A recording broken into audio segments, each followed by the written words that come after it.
Before I address the rape of Safiyyah, I must point out to the listeners the following facts that can easily elude the attention of people who have not studied the sordid subjects of Muhammad, his Sunnah and Sharia. 1. In the Arabic language at the time of Muhammad, there are two distinct words: zawaj, meaning marriage, and nikah, meaning having sex, the F word in English, or to rape, a form of forceful sex. Invariably, the followers of Muhammad, in attempting to sugarcoat Muhammad's despicable deeds, they actually deliberately deceive Arabic ignoramus people by translating words falsely. For example, they translate nikah to marriage, which is not true. 2. They are so ashamed that even in the case of Aisha, they contort hadiths to make her age 19 years old, not 9 years, when Muhammad nakahaha, i.e. penetrated her. 3. If they are so shocked and ashamed, why do they continue to believe? Excellent question, to which the answer is also simple. They are utterly without logic, because the most virulent virus known to mankind is called Quran, which, when it lodges itself into the brain of its victim or host, it almost instantly eradicates the area of logic, followed by the areas dealing with compassion and mercy, turning the victim into a zombie, the living dead, that we watch with horror their actions on TV all over the world almost daily. 4. Another deceiving word used by Arab translators is that of ghazwa, which actually means ambush, raid, sudden attack on unsuspecting people. They translate it to battle as if the two opponents were aware of each other's presence and or intentions. 5.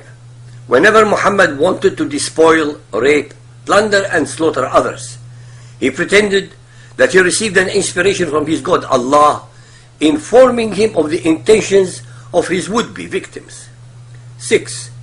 The tribes that the Muslims call Jews were actually native aboriginal Arabs who converted willingly to the religion of the Jews, just as were the Christian Arab tribes.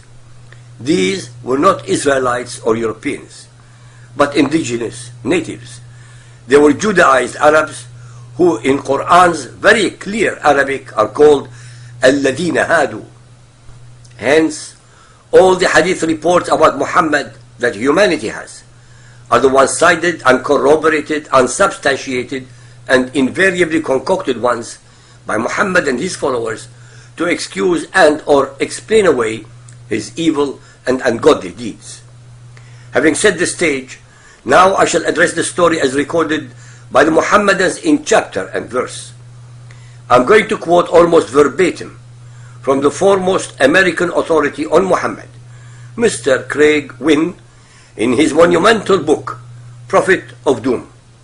I quote, "Year 7 of the Islamic era got off to a horrendous start. The Prophet, without provocation, led a terrorist raid to torment another Jewish community. Tabari 8.116, Ishaq 0.510.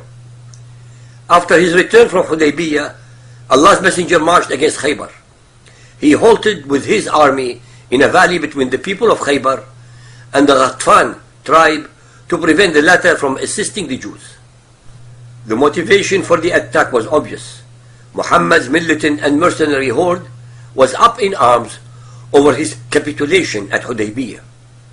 Out of control, they would have turned against their warlord if he hadn't found a way to satiate their growing lust for blood, babes, and booty. For those who think this conclusion is unfair and overly cynical, consider the following facts.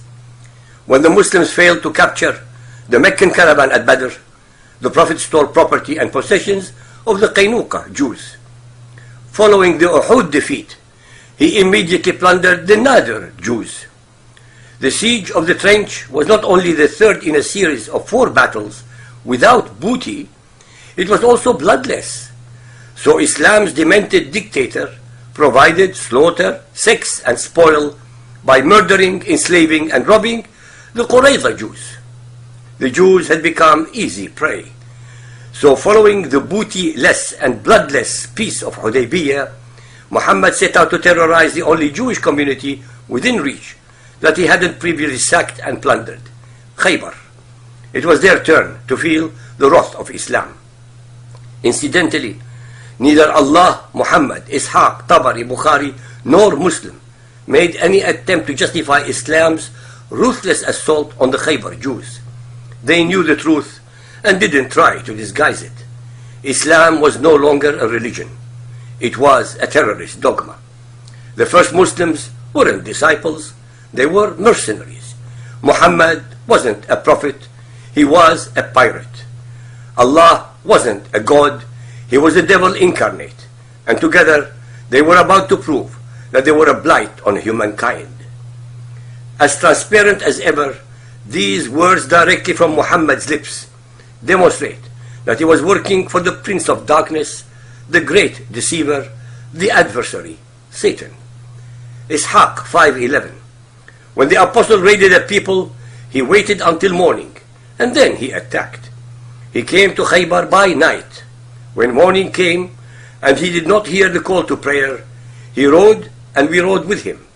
We met the workers of Khaybar coming out in the morning with their spades and baskets. When they saw the Prophet and our army, they cried, Muhammad with his force. They turned tail and fled. The apostle yelled, Allahu Akbar, Khaybar is destroyed. When we arrive at a people's square, it is a bad morning for them. There is no ambiguity in what I am reciting. The Jews of Khaybar were going about their daily life of cultivating their land without the slightest inkling that they were about to be slaughtered by Muhammad and his thugs. Had it been true that they were intending to attack Muhammad, as he and his supporters falsely claim, they would have been prepared for ambush or assault. All of the deceptions, justifications, and apologies ever spoken would be insufficient to make this horrible day appear religious. And it does not stand alone. Khaybar was but one of 75 merciless raids instigated by the first Muslims. Armed raiders attacked civilians for no other reason than to seize their possessions. Allahu Akbar was the terrorist prayer of fear, the terror verse. Ibn Ishaq's compilation of Islamic scripture, the inspired seerah or biography of the Prophet, is the earliest and most accurate accounting of Muhammad's life and of the formation of Islam. It was compiled a century before Tabari, Muslim, and Bukhari. But for those who might want to dismiss the hadith report on the basis that it sounds too condemning of the Prophet, consider these confirming words from Imam Bukhari. Of his collection, Islamic sages wrote, second only to the Quran, Bukhari's hadith is the most important book in Islam. Bukhari 5.510. Allah's apostle reached Khaybar at night. It was his habit that whenever he reached an enemy at night, he would not attack them till it was morning. When morning came, the Jews came out with their spades and baskets. When they saw the Prophet, they said, Muhammad, oh dear God, it's Muhammad and his army. The Prophet shouted, Allahu Akbar, Khaybar is destroyed. For whenever we approach a nation, evil will be the morning for those who have been warned. The Prophet had their men killed, their children and women were taken as captives. Calling the Jews a hostile nation is a farce. Muhammad and his Muslim militants, according to their own accounting, had either murdered, terrorized, enslaved, or raped tens of thousands of Jews, yet the Jews had killed but one Muslim. The more you know, the worse it gets.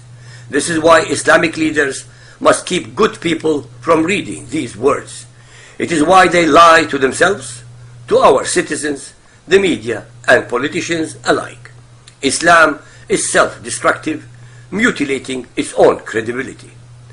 The warning these Jews were given before evil befell them was no different than Muslims provide today. The 9/11 terrorists shouted Allahu Akbar before they slaughtered thousands. By proclaiming the prayer of fear, Islamic terrorists tell us who they are, what they believe, who they serve, and why they kill. Tabari 8.117. Dia had asked the messenger for Safiyyah. Bukhari 4.143. It was then that the beauty of Safiyyah was described to Muhammad. Her husband had been killed, actually brutalized, so Allah's apostle selected her for himself. Ishaq 5:11. When Dia protested, wanting to keep Safiyyah for himself, the apostle traded for Safiyyah by giving Dia her two cousins. The women of Khaybar were distributed among the Muslims. Muhammad made Safiyyah her manumission as her mahar. Perverted is too kind a word for this man. He became the first serial rapist to call himself a prophet. And make no mistake, having sex with a captive is rape. I recognize that this is hard to believe. It's so inconsistent with our popular view of prophets and religions. Yet the bloodied and broken bodies of the Khaybar Jews, like the Qurayza before them, reveal what Islam does to men. Pure, fundamental, original and uncorrupted Islam turns men into terrorists. They become as immoral as the beast who seduced them. The economic plight of the Islamic world is a direct result of Muhammad's unwillingness to engage in honest work. It is why the Islamic nations remain the world's least productive. In fact, Muslims as a whole are destructive economically, stifling far more commerce than they inspire. And that's because their leader was a pirate. Islam was financed by stolen booty and the slave trade. As parasites, they survived by sucking every productive host within a camel's ride dry. As a direct result of Muhammad's personal failings, the Islamic world is devoid of everything civilized people hold dear. Muslims wallow in poverty. Life isn't worth living. They have no freedom of speech or religion. With the educational process focused on Quranic studies, Muslims are among the most poorly educated and most indoctrinated people on earth.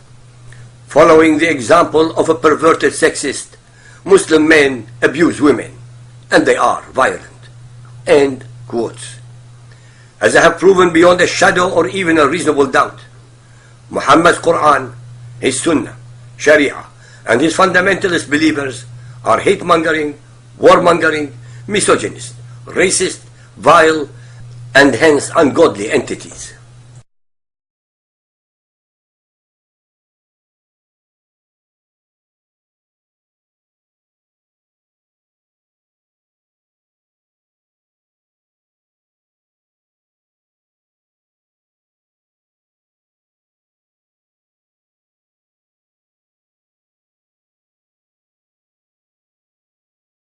Language at the time of Muhammad, there are two distinct words. Zawaj meaning marriage and nikah meaning having sex, the F word in English, or to rape, a form of forceful sex. Invariably, the followers of Muhammad in attempting to... Before I address the rape of Safiyyah, I must point out to the listeners the following facts that can easily elude the attention of people who have not studied the sordid subjects of Muhammad, his Sunnah and Sharia. 1. In the Arabic sugarcoat Muhammad's despicable deeds, they actually deliberately deceive Arabic ignoramus people by translating words falsely. For example, they translate nikah to marriage, which is not true. 2. They are so ashamed that even in the case of Aisha, they contort hadiths to make her age 19 years old, not 9 years, when Muhammad nakahaha, i.e. penetrated her. 3. If they are so shocked and ashamed, why do they continue to believe? Excellent question, to which the answer is also simple. They are utterly without logic, because the most virulent virus known to mankind is called Quran, which, when it lodges itself into the brain of its victim or